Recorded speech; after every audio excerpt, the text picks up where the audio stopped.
আপনাদের সাথে আছি আমি রাজ। পড়ছি মুহম্মদ সাইফের একটি উপন্যাস কালো অধ্যায়। উপন্যাসটি প্রথম প্রকাশিত হয়েছিল 2020 সালের 21শে বইমেলায়। আমরা লেখকের অনুমতিক্রমে বইটি অডিও বুক করেছি। পড়ছি এর প্রথম পর্ব। উৎসর্গ আমার বড় বোন বেবি আর ছোট ভাই মুকুলকে। শিকারে এর কোনো মিল নেই। তাজুল ইসলাম নামে কোনো রাজনীতিবিদকে আমি চিনি না। রাজনীতি এখানে একটি কাল্পনিক ক্যানভাস। প্রতিটি হিরোর যাত্রাই শুরু হয় জিরো থেকে। কথাটা আমাকে বলেছিলেন আমাদের স্কুলের বদর স্যার। আজ থেকে প্রায় বছর 10 আগের কথা। আমার বয়স তখন 15 কি 16। আমি পড়তাম রূপদিয়া হাই স্কুলে, ক্লাস 9-এ। হঠাৎ একদিন শোনা গেল আমাদের স্কুলের ধর্মের শিক্ষক জনাব রহমত আলী লটারিতে জিতেছেন, ডিভি লটারি। কাল থেকে তিনি আর স্কুলে আসবেন না, চাকরি ছেড়ে দিয়ে আমেরিকায় যাবার প্রস্তুতি নেবেন। খবরটা বিদ্যুৎ গতিতে ছড়িয়ে পড়ল স্কুলের এক প্রান্ত থেকে অন্য প্রান্তে। আমরা এত খুশি হলাম খবরটা শুনে যে আমাদের সেই খুশি ভাষায় প্রকাশ করা সম্ভব না। তখনও পর্যন্ত ওটাই ছিল আমাদের জীবনের সবচেয়ে দামি সুসংবাদ। আমরা তখন রহমত স্যারকে জমের মতো ভয় পেতাম। না, ভুল বলেছি। আমরা তখন জমকে রহমত স্যারের মতো ভয় পেতাম। রহমত স্যার ছিলেন একজন ভয়ঙ্কর বদরাগী মানুষ। উনি কারণে অকারণে আমাদের উপর রাগ করতেন। বিচিত্র সব পদ্ধতিতে আমাদের শাস্তি দিতেন। রহমত স্যার একবার রেগে গেলে সহজে আর স্বাভাবিক হতে পারতেন না। প্রকৃতিতে এমন অনেক ধাতু আছে যাদের একবার গরম করলে সহজে আর ঠান্ডা করা যায় না। সেসব ধাতুর তাপ ধরে রাখার ক্ষমতা থাকে অনেক বেশি। আমাদের রহমত স্যার ছিলেন সেই ধাতুর তৈরি।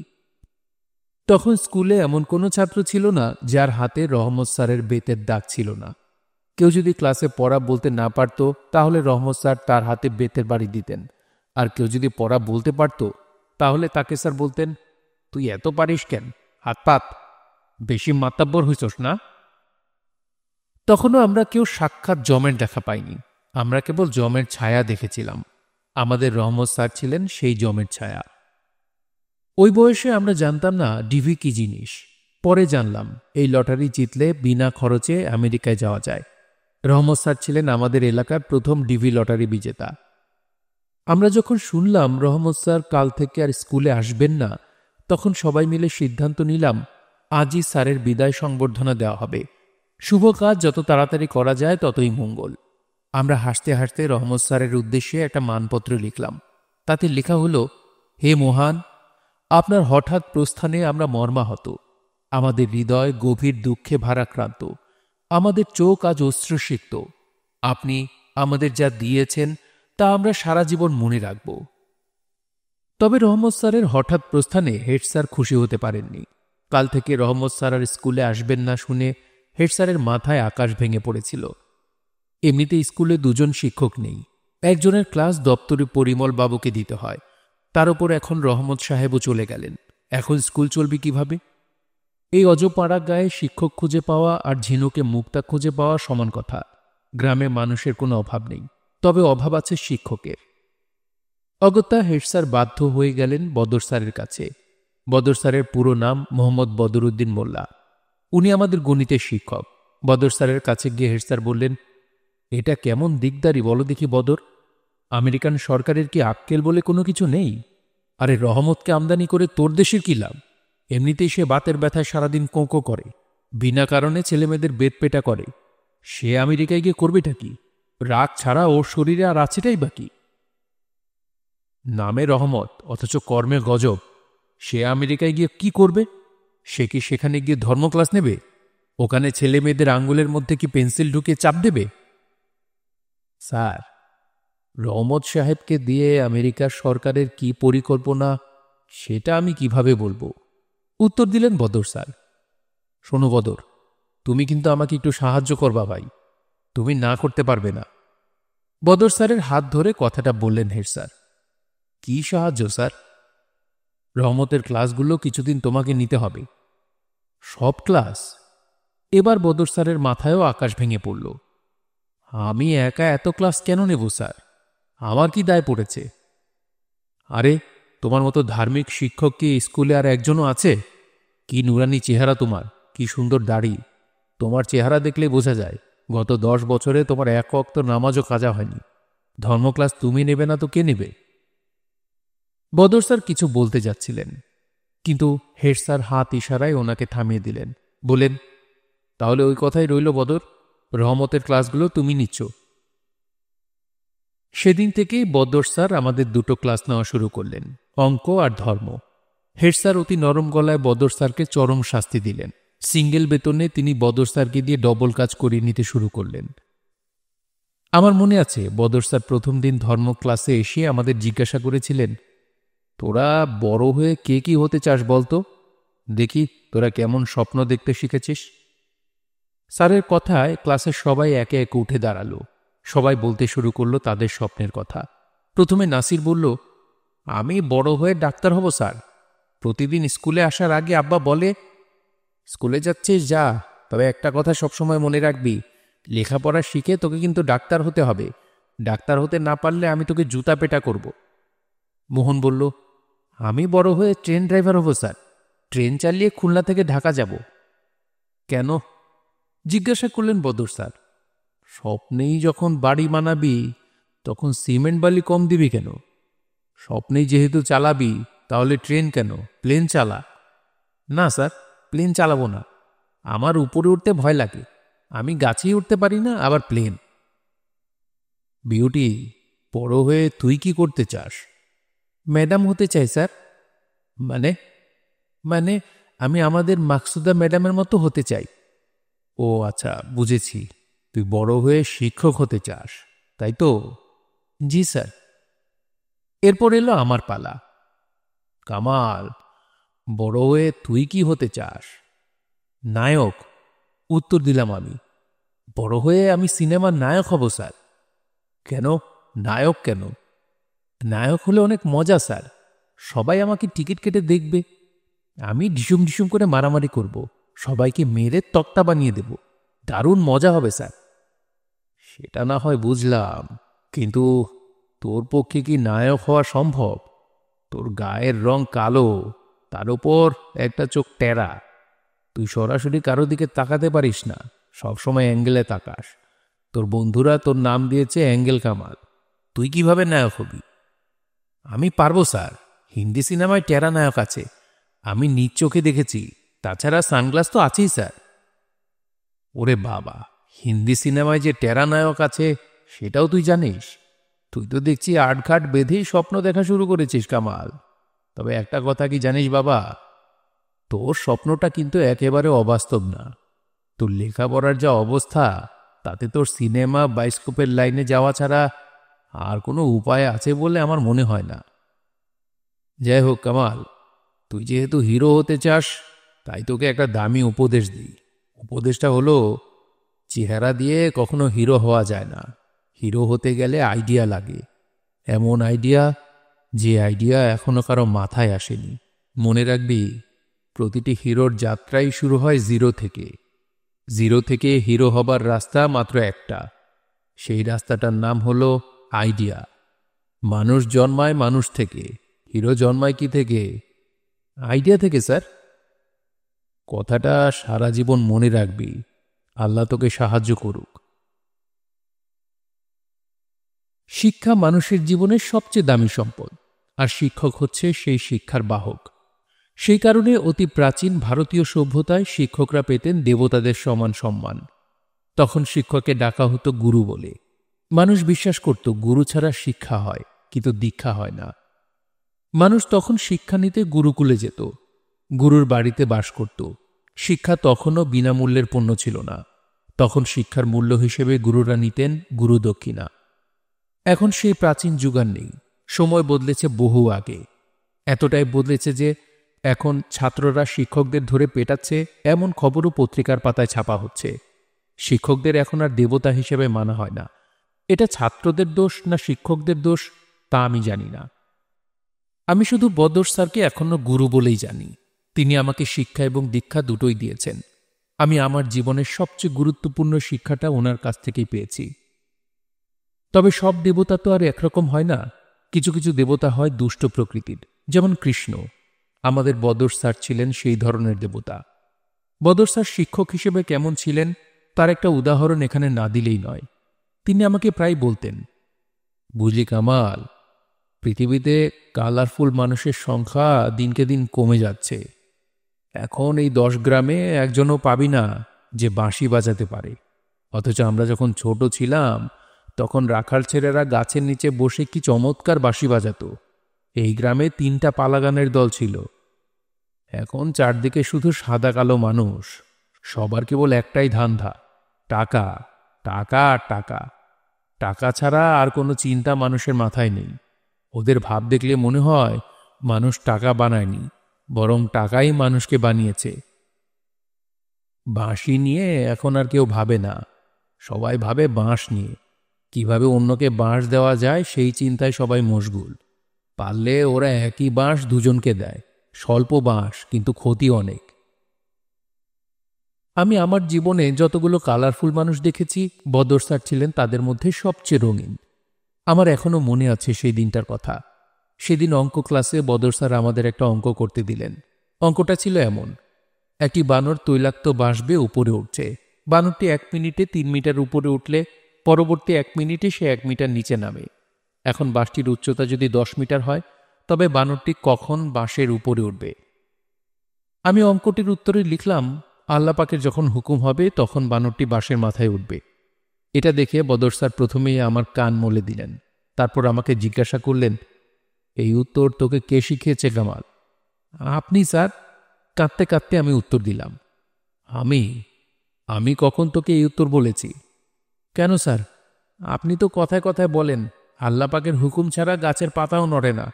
তাহলে আল্লাহর হুকুম ছাড়া বানর কিভাবে বাঁশের মাথায় উঠবে? ও, এই কথা। আচ্ছা ঠিক আছে। এই বলে বদর স্যার সেদিন অঙ্ক ক্লাস থেকে বেরিয়ে গেলেন। আমাকে আর কিছু বললেন না। পরবর্তী ঘন্টায় বদর স্যার আবার এলেন আমাদের ক্লাসে। এবার এলেন ধর্ম ক্লাস নিতে। ধর্ম ক্লাসে স্যার সেই অঙ্কটি আবার আমাদের করতে বললেন, তৈলাক্ত বাঁশ আর বানরের অঙ্ক। তখনও আমার কান দুটো ব্যথায় টনটন করছিল, তাই এবার আমি কোনো রিস্ক নিলাম না। অনেক হিসাব কষে অঙ্কটার উত্তর বের করলাম।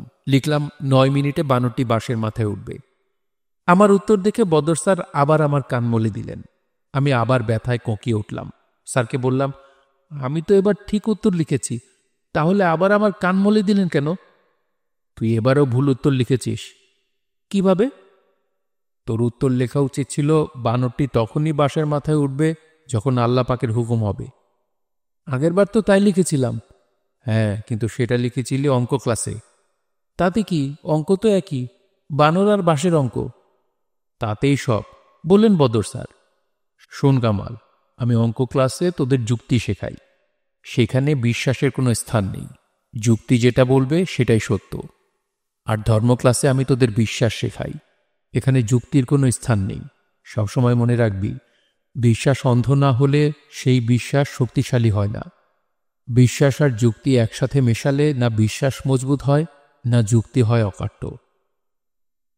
সত্যি কথা বলতে কি, 9ম শ্রেণীর সেই ক্লাসে আমি বদর স্যারের কথার অর্থ বুঝতে পারিনি। তবে এখন বুঝি, স্যার সেদিন আমাদের কি মারাত্মক এক দর্শন শিখিয়েছিলেন। পৃথিবীতে বিশ্বাসের যেমন সীমাবদ্ধতা আছে, তেমনি যুক্তিরও সীমাবদ্ধতা আছে। যুক্তি দিয়ে প্রেম, কবিতা, নান্দনিকতা এসব ব্যাখ্যা করা যায় না। আবার গাছের পাতা নড়াকে কোনো অলৌকিক বিশ্বাস বলেও গ্রহণ করা যায় না। মানুষ যদি বিশ্বাস করে অলৌকিক কারণে গাছের পাতা নড়ে, তাহলে সে বাতাসের ডায়নামিক্স কিংবা উদ্ভিদের মেকানিক্স কোনোদিন বুঝতে পারবে না। বদর স্যার প্রায় আমাদের বলতেন বিখ্যাত বিজ্ঞানী পাস্কেলের কথা। পাস্কেল বলেছেন, পৃথিবীর সব কিছুই আপেক্ষিক। অ্যাবসোলিউট বলে কোনো জিনিস আমাদের চারপাশে নেই। এমনকি পৃথিবীর সব কিছুই যে আপেক্ষিক, এই কথাটাও আপেক্ষিক। বদর স্যারের কথাগুলো এখন আমার কানে বাজে। স্যার বলতেন, সত্য নির্ভর করে কোন জায়গা থেকে দেখছি তার ওপর। যাক, এবার আমি আমার স্বপ্ন প্রসঙ্গে আসি, সিনেমার নায়ক হওয়া প্রসঙ্গে আসি। এখন আমার বয়স 26 বছর। 2 বছর আগে বিশ্ববিদ্যালয় শেষ করেছি। স্বপ্ন কাকে বলে তা আমি ক্লাস 9-এ থাকতে বুঝতাম না। এখন বুঝি, আর বুঝি বলেই আমি জানি আমাদের বেশিরভাগ স্বপ্নই আসলে স্বপ্ন না, সেটা হলো ফ্যান্টাসি। যেমন আমার সব স্বপ্ন যদি সত্য হয়, তাহলে সবচেয়ে বড় বিপদ আমারই হবে। কারণ আমি আজ একজনকে নিয়ে স্বপ্নে মাতি, তো পরশু অন্য কাউকে নিয়ে স্বপ্ন দেখি। এগুলো সবই ফ্যান্টাসি। সময়ের সাথে সাথে আমার স্বপ্নেরও বদল হয়। তবে জ্ঞান হবার পর থেকে একটা স্বপ্ন আমি ক্রমাগত দেখে আসছি। সেই স্বপ্ন কোনোদিন বদলায়নি। সেটা হলো বিখ্যাত হবার স্বপ্ন, সেলিব্রিটি হবার স্বপ্ন। ক্লাস 9-এ আমি বদর স্যারকে আমার স্বপ্নটা ঠিকমতো বলতে পারিনি। বড় হয়ে আমি সিনেমার নায়ক হব, এটা ছিল আমার স্বপ্নের আংশিক প্রকাশ। আসলে আমি সেদিন স্যারকে বলতে চেয়েছিলাম, বড় হয়ে আমি একজন বিখ্যাত মানুষ হব, সেলিব্রিটি হব, হিরো হব। যেখানে যাব সেখানেই আমাকে ঘিরে তৈরি হবে মানুষের জটলা। কেউ আমার কাছে অটোগ্রাফ চাইবে, কেউ আবার চাইবে ফটোগ্রাফ। আমি সানগ্লাস পরে চুইংগাম চিবাবো আর কৃত্রিম হাসি হাসতে হাসতে ফ্যানদের সকল আবদার পূরণ করব। বলা বাহুল্য, আমার সেই স্বপ্নটা এখনও স্বপ্নই আছে, সত্য হয়নি। কোনোদিন সত্য হবে কিনা সেই ব্যাপারেও যথেষ্ট সন্দেহ আছে। তবে আমি চেষ্টা চালিয়ে যাচ্ছি, স্বপ্ন পূরণের চেষ্টা। কারণ আমি বিশ্বাস করি মানুষের স্বপ্ন হচ্ছে তার চলমান বাস্তবতা। মানুষ সারাদিন তাই করে যেমনটা সে স্বপ্ন দেখে। পৃথিবীতে দুই ধরনের পেশাদার মানুষ পাওয়া যায়। এক, সৌভাগ্যবান পেশাদার, সমাজে এদের সংখ্যা অনেক কম। এই ধরনের পেশাদার মানুষরা এমন কাজকে তাদের পেশা হিসেবে বেছে নিতে পারে যে কাজ তারা করতে ভালোবাসে। যেমন যিনি ক্যামেরা চালাতে ভালোবাসেন তিনি হন পেশাদার ফটোগ্রাফার। যিনি শিল্প সাহিত্য পছন্দ করেন তিনি হন পত্রিকার সাহিত্য সম্পাদক। কিংবা যিনি ক্রিকেট পছন্দ করেন তিনি হন ক্রিকেটের ধারাভাষ্যকার। 2, হতভাগ্য পেশাদার। সমাজে এদের সংখ্যা অনেক বেশি। জীবিকার প্রয়োজনে এনারা এমন পেশা বেছে নিতে বাধ্য হন যেই পেশার প্রতি তাদের আদৌ কোনো আগ্রহ নেই। যেমন একজন সাহিত্যের ছাত্র বিসিএস পরীক্ষা দিয়ে হয়ে যান হিসাবরক্ষক, আবার একজন হিসাব বিজ্ঞানের ছাত্র কিভাবে যেন হয়ে যান পুলিশ অফিসার। হতভাগ্য পেশাদার মানুষেরা যেহেতু তাদের ভালোবাসার কাজকে পেশা হিসেবে নিতে পারেন না, তাই তারা বাধ্য হয়ে তাদের পেশাকেই ভালোবাসতে শুরু করেন। একসময় তারা মনে মনে বলেন, হয় তুমি এমন কাজ করো যে কাজ তুমি করতে ভালোবাসো, অথবা সেই কাজকেই তুমি ভালোবাসো যে কাজ তুমি করো। আমি কখনো হতভাগ্য পেশাদার হতে চাইনি। আর তাই বিশ্ববিদ্যালয়ে ভালো রেজাল্ট করার পরও আমাকে চরম লাঞ্ছনা গঞ্জনার মধ্য দিয়ে দিন কাটাতে হচ্ছে। প্রতি মাসে বাবার দেওয়া সব গালিগালাজ হাসি মুখে হজম করতে হচ্ছে। আমাকে সবাই কামাল বলে ডাকে। আমার পুরো নাম মোহাম্মদ কামাল হোসেন। আমি বাবা মার একমাত্র সন্তান। ছোটবেলায় এই কারণে আমি বাবা মার অনেক আদর পেয়েছি। আর কোনো ভাই বোন না থাকায় ওদের ভালোবাসার পুরোটাই আমি পেয়েছি। সেই ঠিক একই কারণে এখন আমি ওনাদের তিরস্কারও শতভাগ পাচ্ছি। বছর দুয়েক আগেও আমার বাবা আমার সাথে চমৎকার ব্যবহার করতেন। বিশ্ববিদ্যালয় বন্ধ হলে যখন বাড়ি যেতাম তখন বাবা আমার গায়ে মাথায় হাত বোলাতে বোলাতে জিজ্ঞাসা করতেন, কেমন আছিস কামাল, এত শুকিয়ে গেছিস কেন? হলে খাওয়া দাওয়া ঠিকমতো হয় না? অথচ এখন বাবা আমার সাথে পারতে কোনো কথাই বলেন না।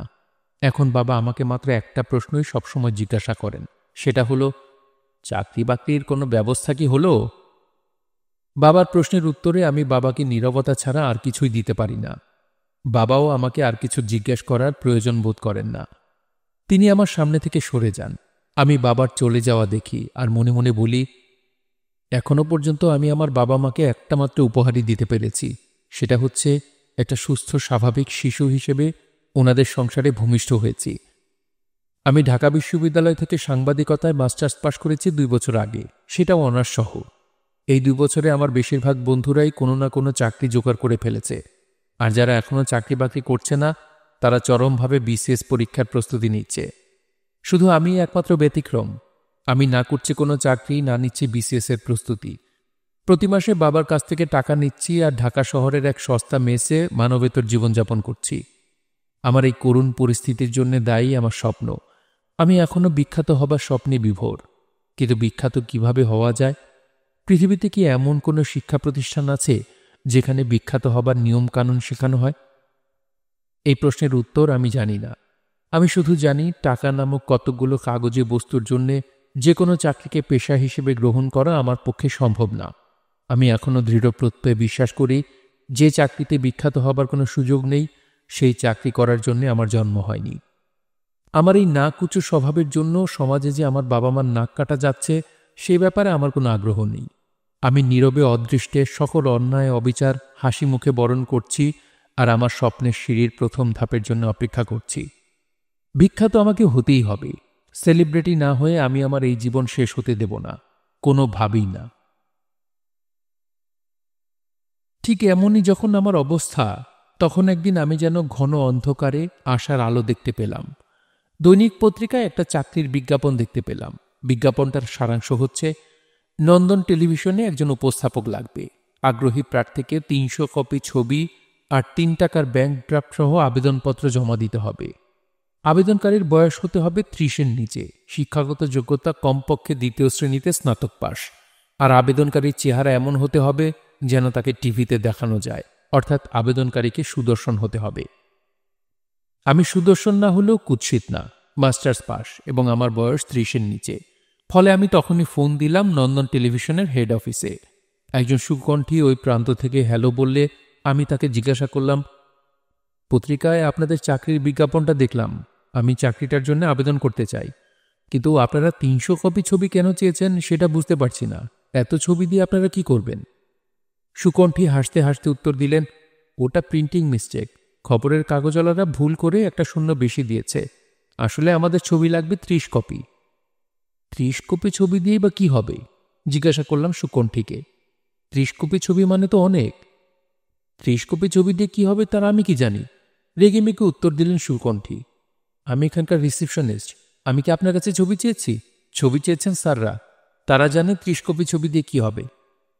আপা, আপনি কি দয়া করে আপনাদের স্যারদের কাছে একটু শুনবেন, ছবি আসলে কয় কপি লাগবে প্লিজ? সুকণ্ঠী সম্ভবত আমার বিনম্র প্লিজ উচ্চারণে প্লিজ হলেন। আমাকে তিনি বললেন, ঠিক আছে, আপনি লাইনে থাকুন, দেখি কোনো স্যারকে পাওয়া যায় কিনা।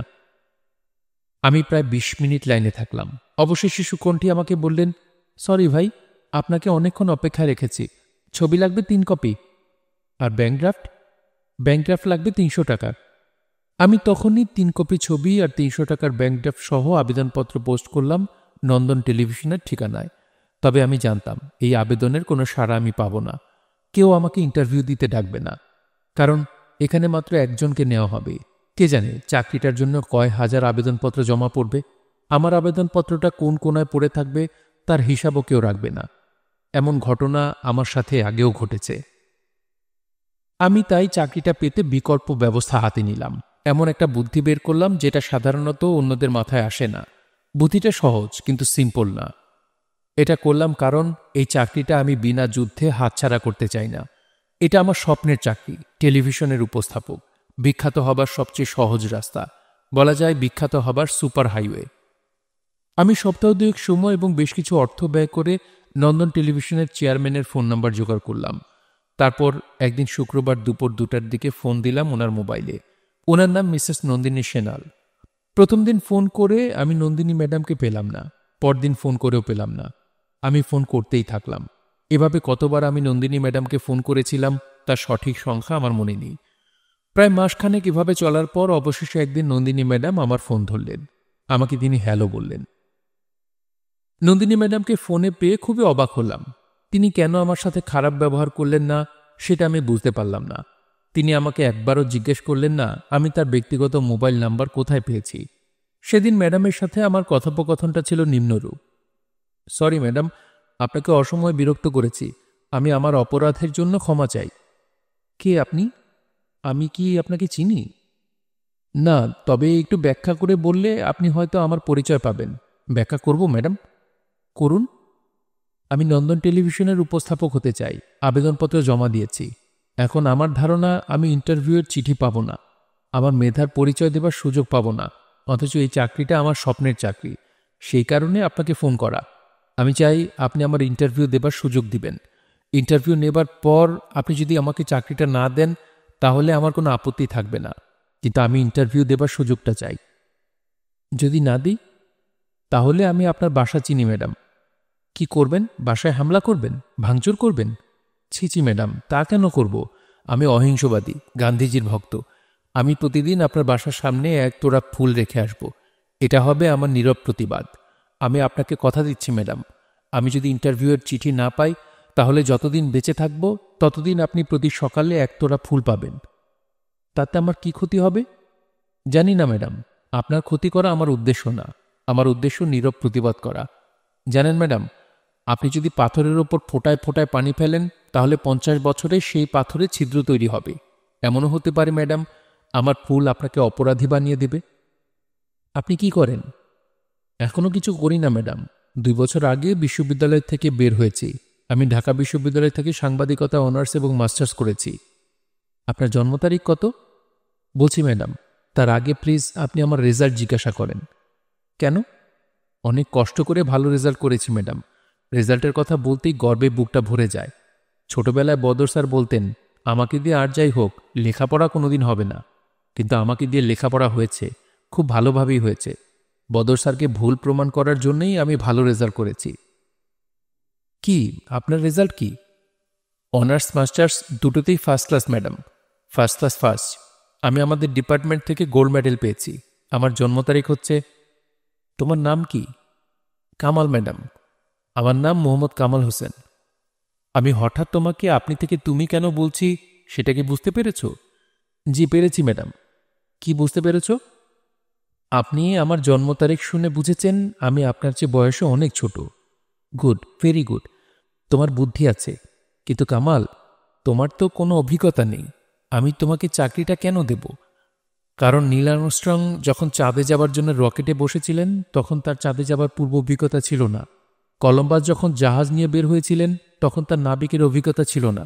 আপনি নিশ্চয়ই জানেন ম্যাডাম, পৃথিবীতে বড় বড় পরিবর্তনগুলো অভিজ্ঞতা থেকে আসেনি, এসেছে নিষ্ঠা আর সাধনা থেকে, যেটা আমার আছে।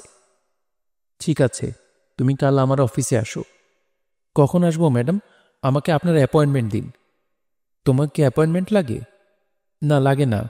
কাল আমি আপনার সাথে দেখা করব। আপনি যখন খালি থাকবেন তখনই আপনার সাথে দেখা করব। পরদিন আমি নন্দিনী ম্যাডামের অফিসে গেলাম। ম্যাডাম আমাকে তীক্ষ্ণ দৃষ্টিতে কিছুক্ষণ দেখলেন, তারপর আমার কাগজপত্র দেখলেন। শেষে তিনি আমাকে বললেন, বিষ এবং ওষুধের মধ্যে পার্থক্য কি জানো কামাল? না, জানি না ম্যাডাম। পার্থক্য হচ্ছে পরিমাণের। বললেন ম্যাডাম, পরিমাণের সঠিক হলে বিষও ওষুধের কাজ করে। Don't be over smart. Confidence থাকা ভালো, কিন্তু ওভার কনফিডেন্স ভালো না। এই নাও অ্যাপয়েন্টমেন্ট লেটার। কাল থেকেই তোমার কাজ শুরু। Appointment letter? ইন্টারভিউ নেবেন না ম্যাডাম? গতকাল টেলিফোনেই আমি তোমার ইন্টারভিউ নিয়েছি। সত্যি কথা বলতে কি কামাল, তোমার আচরণে কাল আমি বিরক্ত হয়েছিলাম ঠিকই, বাট আই এনজয়েড ইট। আচ্ছা কামাল, কাল তুমি বলছিলে এই চাকরিটা নাকি তোমার স্বপ্নের চাকরি, কিন্তু পত্রিকায় আমরা যে বেতনের কথা উল্লেখ করেছি তাতে এটা তো কারো স্বপ্নের চাকরি হবার কথা না। আমি টাকার জন্য চাকরি করতে চাই না ম্যাডাম। তাহলে কি জন্য চাকরি করতে চাও? বিখ্যাত হবার জন্য। কেন বিখ্যাত হতে চাও কেন? এটা সম্ভবত আমার মায়ের কারণে ম্যাডাম। মানে? মানে ছোটবেলায় আমার মা আমার কপালে কোনোদিন কাজলের কালো ফোঁটা দেননি। তিনি সবসময় আমার কপালে লাল টিপ দিতেন। কেন লাল টিপ দিতেন কেন? আচ্ছা ম্যাডাম, আপনার মা ছোটবেলায় কি আপনার কপালে কাজলের কালো ফোঁটা দিতেন? হ্যাঁ দিতেন। কেন দিতেন? যাতে আমার উপর কারো নজর না লাগে। তাহলে এখন আপনি লাল টিপ কেন পরেন? যাতে আমার উপর মানুষের নজর লাগে। হা হা হা! শব্দ করে হাসলেন নন্দিনী সেনাল। আপনি ঠিক বলেছেন ম্যাডাম। আমার মা বলেন, মানুষ যা কিছু করে তা সবই অন্যের দৃষ্টি আকর্ষণের জন্যে। একজন সফল মানুষের সফলতা যদি কেউ না দেখে, যদি কেউ তাকে বাহবা না দেয়, তাহলে সেই সফলতার কোনো মূল্য থাকে না। আমরা সবাই আমাদের দেখাতে চাই ম্যাডাম, নিজেকে প্রকাশ করতে চাই। এটাই মানুষের ধর্ম। আর সেই কারণে আমার মা আমার কপালে লাল টিপ দিতেন। মা চাইতেন আমি যেন সবার দৃষ্টি আকর্ষণ করতে পারি। সম্ভবত আমি বিখ্যাত হবার স্বপ্নটা তখন থেকেই দেখতে শুরু করেছি। ম্যাডাম আমাকে চাকরিটা দিলেন আমার রেজাল্ট আর স্পিরিট দেখে। আমি নন্দিনী ম্যাডামকে ফুল স্পিডে আমার স্পিরিট দেখিয়েছিলাম। তবে স্পিরিটের খারাপ দিক হলো সেটা দেখানো যায় খুব সহজে, কিন্তু সহজে ধরে রাখা যায় না। নন্দন টেলিভিশনে চাকরি পেয়ে যে আমার সব স্বপ্ন রাতারাতি সত্যি হয়ে গিয়েছিল তা কিন্তু না। এবারও আমার সাথে একই ঘটনা ঘটল, যে আমার সাথে সব সময় ঘটে। আমার একটা স্বপ্ন সত্যি হবার আগে 10টা দুঃস্বপ্ন সত্যি হয়। এবারও সেই নিয়মের ব্যতিক্রম হলো না। আমি 2 বছর চাকরি করছি নন্দন টেলিভিশনে, অথচ কেউ আমাকে চেনে না। সমাজে আমার পরিচিতির পরিমাণ হলো একটা বড় গোলাকার শূন্য, অ্যাবসোলুট জিরো। আমি গানের জলসা নামক একটা অনুষ্ঠানের উপস্থাপনা করি, গানের জলসা হচ্ছে একটা লাইভ গানের আসর। প্রতিদিন সেখানে নতুন নতুন ছেলেমেয়েরা গান গাইতে আসে, যাদের নাম কেউ আগে কোনোদিন শোনেনি। গানের জলসায় আমার কাজ হচ্ছে সেসব অখাদ্য গায়ক গায়িকাদের তেল দেওয়া, তাদেরকে জনপ্রিয়, লোকপ্রিয়, ক্ষণজন্মা এইসব বলে দর্শকদের কাছে গোছানোর চেষ্টা করা। গানের জলসা প্রচারিত হয় রাত 2:30টায়। 2 বছর চাকরি করার পর যখন কেউ আমাকে চিনল না, তখন আমি নিজেই নিজের বিজ্ঞাপন দিতে শুরু করলাম। এবার আমি বেছে নিলাম 1-to-1 পদ্ধতি। বাবার দেওয়া পকেটের টাকা খরচ করে 10-12টা সাদা টি শার্ট কিনলাম। তারপর সেই টি শার্টের বুকে পিঠে বড় করে লিখলাম, আপনি কি জানেন আমি একজন টিভি উপস্থাপক। তার নিচে ছোট্ট অক্ষরে লিখলাম, আমাকে দেখা যায় প্রতি রোজ রাত 2:30টায় নন্দন টিভিতে গানের জলসা অনুষ্ঠানে। এরপর সেই টি শার্ট পরে ঘুরে বেড়াতে শুরু করলাম ঢাকা শহরের ব্যস্ততম এলাকায়, শপিং মল টু ট্রাফিক জ্যামে। কিন্তু তাতেও কোনো কাজ হলো না। আমাকে দেখে লোকজন হাসল বটে, তবে গানের জলসা অনুষ্ঠানের দর্শক একজনও বাড়ল না। আমার স্বপ্নের চাকরির আরও একটা নেগেটিভ দিক আছে। এই চাকরিতে কোনো বেতন নেই। বেতনের নামে আমাকে প্রতি মাসে যেটা দেওয়া হয়, আমি তার নাম দিয়েছি সাদকা। যেমনটা মানুষ পীরের দরগায় কিংবা মাজারে দেয়। চাকরি করার পরও আমাকে তাই মেসে থাকার খরচ জোগাড় করতে হয়, প্রতি মাসে বাবার কাছে হাত পাততে হয়। বাবাও আমাকে বিনামূল্যে সাহায্য করেন না। বাবা প্রতি মাসে আমাকে টাকা দেন, আর সাথে দেন কয়েক গিগাবাইট অ্যাডভাইস। বাবার প্রতি গিগা উপদেশ শুরু হয় একইভাবে, এভাবে আর কতদিন কামাল? এত ভালো রেজাল্ট করেছিস, অথচ নিজের পেট চালানোর মতো একটা চাকরি জোগাড় করতে পারছিস না।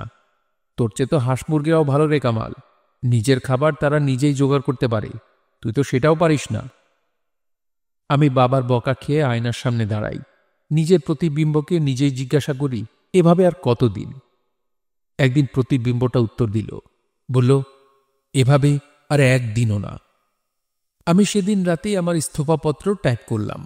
পরদিন সকালে গেলাম নন্দিনী ম্যাডামের রুমে। টেবিলের ওপর ইস্তফাপত্র রেখে বললাম, ম্যাডাম, আমি আর চাকরি করব না, এই যে আমার ইস্তফাপত্র, আপনি দয়া করে আমাকে মুক্তি দেন। কেন, চাকরি করবা না কেন জিজ্ঞাসা করলেন ম্যাডাম। উত্তরে আমি বললাম, ম্যাডাম, এই চাকরির ফিউচার তো অনেক দূরের কথা, এর কোনো পাস্টও নেই। গত 2 বছর ধরে আমি গানের জলসা উপস্থাপনা করছি। গানের জলসা দেখানো হয় রাত 2:30টায়। রাত 2:30টায় কি কেউ টিভি দেখে? 2 বছরে আমি মাত্র একজন মানুষকে পেয়েছি যিনি আমাকে চেনেন, প্রতি রাতে আমাকে টিভিতে দেখেন।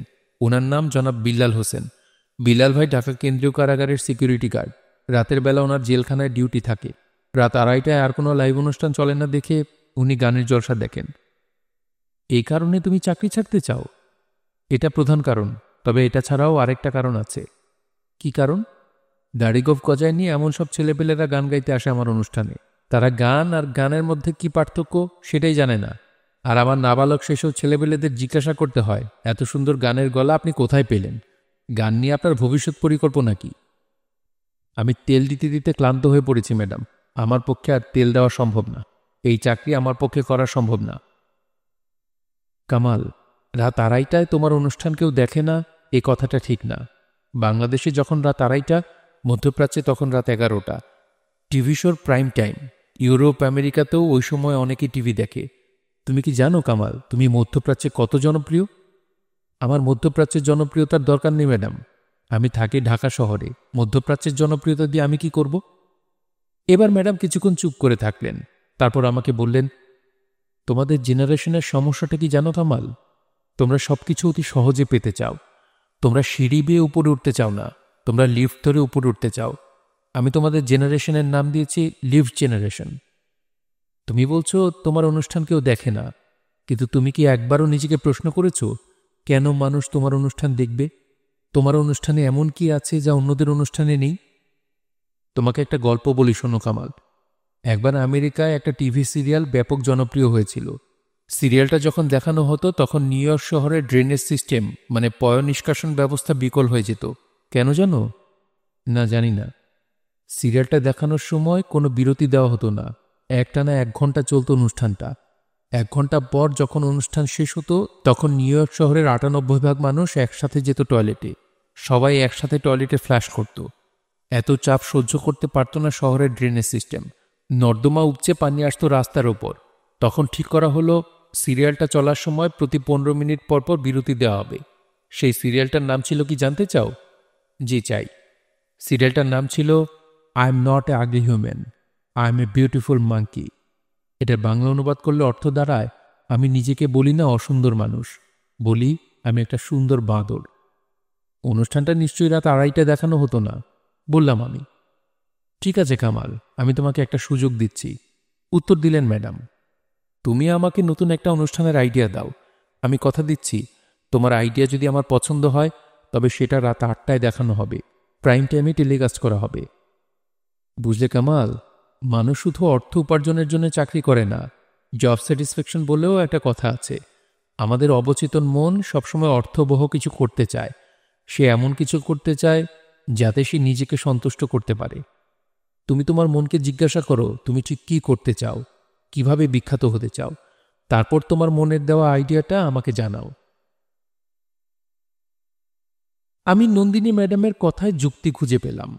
পৃথিবীতে মাত্র 1% মানুষ সফল হয়, আর 99% মানুষ হয় আমজনতা। যারা সফল হয় তাদের মধ্যে এমন কিছু থাকে যা আমজনতার মধ্যে থাকে না। সেটা হতে পারে গুণ কিংবা দোষ। উদাহরণ হিসেবে আমাদের নন্দিনী ম্যাডামের কথাই উল্লেখ করা যেতে পারে। নন্দিনী ম্যাডাম যখন কোনো কাজ করেন তখন তিনি ইবাদতের মতো একাগ্রতা নিয়ে কাজটা করেন। ওনার মনোযোগের শতভাগই থাকে কাজের ওপর। তিনি তখন দিন দুনিয়া ভুলে যান। ম্যাডাম যখন নতুন প্রজেক্ট হাতে নেন তখন তিনি খবরের কাগজ পর্যন্ত পড়েন না। তিনি বলেন, খবরের কাগজ পড়ে আমি আমার ফোকাস নষ্ট করতে চাই না। এই কারণে নন্দিনী ম্যাডাম ব্যবসায়িক ক্ষেত্রে সফল হলেও তিনি তার পরিবারের সদস্যদের কাছে প্রিয় হতে পারেননি। পরিবারকে তিনি সময় দিতে পারেন না। ফলে কাজের প্রতি ম্যাডামের এই সততা, একাগ্রতা, নিষ্ঠা তার গুণ না দোষ সেটা বলা মুশকিল। নন্দিনী ম্যাডাম একজন ধনী মানুষ। তিনি তার প্রচুর ধন সম্পদের কিছুই পাননি উত্তরাধিকার সূত্রে। সবকিছু তিনি নিজে অর্জন করেছেন। তিনি তার সকল ধন সম্পদ পেয়েছেন কষ্টাধিকার সূত্রে। ম্যাডাম প্রায় বলেন, টাকা আসলেই মানুষ সফল হয় না, বরং সফল হলেই মানুষের কাছে টাকা আসে। তিনি আরও বলেন, তুমি যদি নিজে জিততে চাও তাহলে আগে তোমাকে সমাজকে জেতাতে হবে, অন্যকে জেতাতে হবে। ম্যাডামের কথার ভিত্তিতে আমি আমার ইস্তফাপত্রটা ফেরত নিলাম। খুঁজতে শুরু করলাম নতুন কোনো আইডিয়া। আমার ইচ্ছা, আমি এমন একটা টিভি প্রোগ্রাম বানাবো যেটা দেখে মানুষ চমকে যাবে। আমি প্রোগ্রামটা দিয়ে মানুষের মনের সেন্টার পয়েন্টে আঘাত করতে পারবো। দিন 3 পর আবার গেলাম ম্যাডামের কাছে। ওনাকে বললাম, একটা আইডিয়া মাথায় এসেছে ম্যাডাম। কি আইডিয়া? ম্যাডাম, আমি দর্শকদের অনুরোধের অনুষ্ঠান নামে একটা অনুষ্ঠান বানাবো। রেডিওতে যেমন শ্রোতাদের অনুরোধের গানের আসর হয়, শ্রোতারা SMS করে যেমন তাদের পছন্দের গান শুনতে চায় এবং রেডিও স্টেশন সেই গান বাজায়, তেমনি দর্শকরা আমাদের কাছে SMS করে জানাবে তারা কোন ধরনের অনুষ্ঠান দেখতে চায়। আমরা তেমন অনুষ্ঠান বানিয়ে দর্শকদের দেখাবো। অনুষ্ঠানটার নাম হবে দর্শকদের অনুরোধের অনুষ্ঠান। আইডিয়াটা কেমন ম্যাডাম? কামাল, তুমি কি তোমার দুর্বলতাটা বুঝতে পেরেছ? বললেন নন্দিনী ম্যাডাম। তোমার প্রবণতা হচ্ছে অন্যের আইডিয়া নকল করা। নকলের নেশা ছাড়ো, আসল খোঁজার চেষ্টা করো। এমন কিছু ভাবো যেটা অন্য কারো মাথায় এখনো আসেনি। ম্যাডাম এক মুহূর্তে আমার আইডিয়াটা বাতিল করে দিলেন। আমি আবারও ম্যাডামের যুক্তির কাছে হার মানলাম। মাথা নিচু করে বেরিয়ে গেলাম ওনার রুম থেকে। তবে এবার আমার নিচু মাথা উঁচু করতে সময় লাগলো মাত্র 1 রাত। সেই রাতেই আমি একটা ইউনিক আইডিয়া খুঁজে পেলাম। পরদিন সকালে আবার গেলাম নন্দিনী ম্যাডামের রুমে। ওনাকে বললাম, এবার একটা ইউনিক আইডিয়া পেয়েছি ম্যাডাম। বলো কি আইডিয়া পেয়েছ? আমরা একটা রিয়েলিটি শো করব। কোন ধরনের রিয়েলিটি শো? আমরা আমাদের অনুষ্ঠানে 2জন বিশেষ ব্যক্তিকে আমন্ত্রণ জানাবো। এমন 2জন ব্যক্তি যারা একসময় খুব ভালো বন্ধু ছিলেন, যাকে বলে জিগার কা দোস্ত। কিন্তু সময়ের আবর্তে তাদের সাথে এমন কিছু ঘটনা ঘটেছে যে এখন তারা হয়েছে একে অপরের প্রধান শত্রু, যাকে বলে জানি দুশ্মন। কথা বলা তো দূরের কথা, তারা এখন একজন আরেকজনের নামটাও শুনতে পারে না। পারলে তারা একজন আরেকজনের রক্ত পান করে। তারা তোমার অনুষ্ঠানে এসে কি করবে? জিজ্ঞাসা করলেন ম্যাডাম। তারা তাদের গল্পটা দর্শকদের বলবে। 2জন আলাদা আলাদাভাবে বলবে কিভাবে তারা বন্ধু হয়েছিল, আবার কিভাবে সেই বন্ধুত্ব বদলে গেল শত্রুতায়। এই গল্প শুনে দর্শকদের কি লাভ হবে? প্রথম লাভ হবে, দর্শকরা বুঝতে পারবে বন্ধু কেন শত্রু হয়, মানুষের সম্পর্ক কেন বদলে যায়, মানুষের সম্পর্ক বদললে কি কি ফ্যাক্টর কাজ করে। তার মানে তুমি একটা সামাজিক চেতনার জায়গা থেকে অনুষ্ঠানটা করতে চাও, মানুষের সাইকোলজি নিয়ে কাজ করতে চাও, তাই তো? সেটা একটা উদ্দেশ্য, তবে আসল উদ্দেশ্য না। আসল উদ্দেশ্যটা কি? একটা থিওরিকে প্রমাণ করা ম্যাডাম। কি থিওরি? আমাদের অনুষ্ঠানটা হবে 6 পর্বে। প্রতি পর্বে থাকবে 2 জন করে অতিথি। এই অতিথি 2 জন যখন তাদের বন্ধুত্ব এবং শত্রুতার গল্প বলা শেষ করবে, তখন একটা বিশেষ কাজ করা হবে। কি বিশেষ কাজ?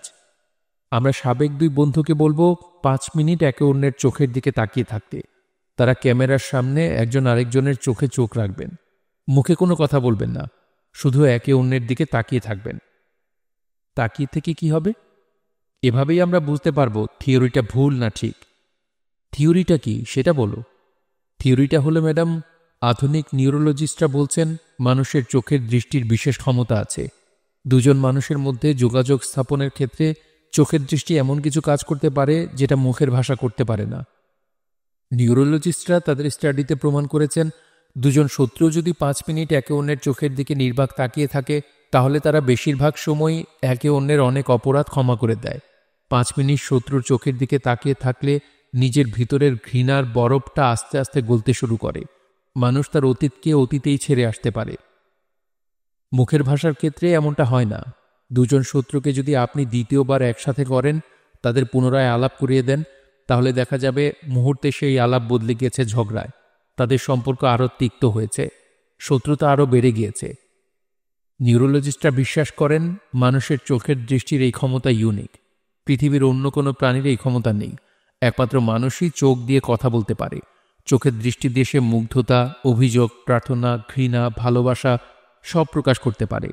2 জন মানুষের মুখের ভাষা যখন সমস্যা তৈরি করে, তখন তাদের চোখের দৃষ্টি সেই সমস্যার সমাধান করতে পারে। আমরা তাই আমাদের অতিথিদের 5 মিনিট তাকিয়ে থাকতে বলবো একে অন্যের চোখের দিকে। 5 মিনিট পর আমরা তাদের কিছুক্ষণ চিন্তা করার সময় দেব। সবশেষে তাদের জিজ্ঞাসা করব, আপনি কি আপনার অতীতের বন্ধুকে ক্ষমা করতে পেরেছেন? 6 জোড়া অতিথিদের বেশিরভাগ যদি হ্যাঁ বলে, তাহলে প্রমাণিত হবে মানুষের চোখের দৃষ্টির বিশেষ ক্ষমতা আছে। অনুষ্ঠানটার নাম কি ঠিক করেছো কামাল? হ্যাঁ করেছি ম্যাডাম। কি নাম দিয়েছ? আমার দিকে তাকাও। ঠিক আছে বললেন ম্যাডাম, তুমি অনুষ্ঠান তৈরির ব্যবস্থা করো। এরপর আমি মাস 4 দিনরাত পরিশ্রম করার পর 12 জন মানুষের সন্ধান পেলাম। এদের মধ্যে 2 জনের নাম হলো তাজুল ইসলাম ও শিরিন বানু। আমি ঠিক করলাম এই 2 জন হবে আমার অনুষ্ঠানের প্রথম অতিথি। নন্দিনী ম্যাডামকে তাজুল ইসলাম আর শিরিন বানুর গল্পটা বলার পর উনি আমাদের অনুষ্ঠান প্রচারের অনুমতি দিলেন। অবশেষে গতকাল রাত 8টায় প্রচারিত হলো আমার স্বপ্নের অনুষ্ঠান আমার দিকে তাকাও এর প্রথম পর্ব। উপস্থাপক হিসাবে আমি এলাম প্রাইম টাইমে। মোহাম্মদ সাইফের ফেসবুক পেজের লিঙ্কটি আমি ডিসক্রিপশন বক্সে দিয়ে রেখেছি। আপনারা চাইলে পেজটি ভিজিট করে তাকে ফলো দিয়ে রাখতে পারেন এবং আপনারা মেসেজ করে লেখকের সাথে কথা বলতে পারেন।